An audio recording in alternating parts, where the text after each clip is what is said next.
In this video, we're going to show you a simple way to fire blue your long rifle hardware.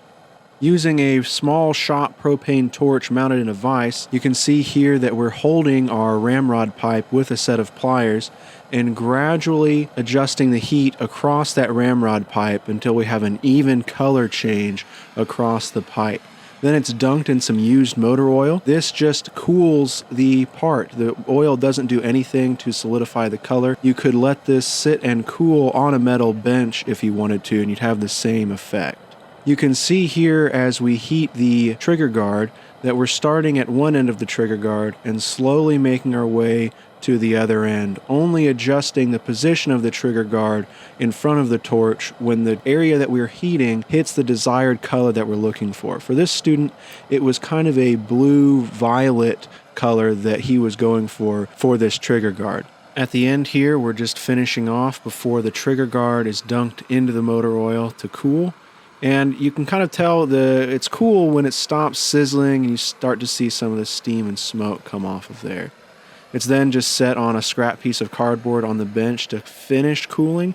At the point it's coming out of the motor oil, it might not necessarily be ready to be handled with your hands. And here you can see this beautiful natural color that we have across this trigger guard and across the other parts of the hardware as well. This lock plate comes out really nice.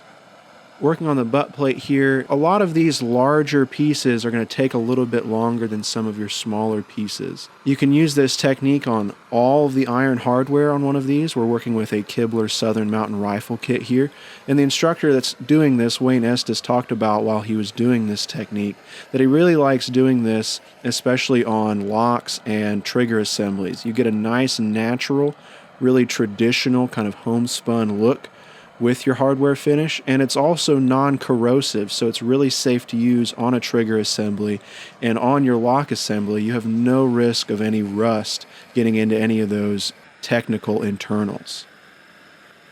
Here you can see some of that finished hardware on this curly walnut Southern Mountain Rifle stock. This dark blue and the violets and kind of the dark grays that came with it really went well with this dark curly walnut. There's no extra stain on this stock. It was just treated with some nice wood oil, and it really made a nice handmade, real traditional ensemble here. We've got some close-ups of the parts for you to check out, and all in all, it's a really nice finish that I hope to see more people using.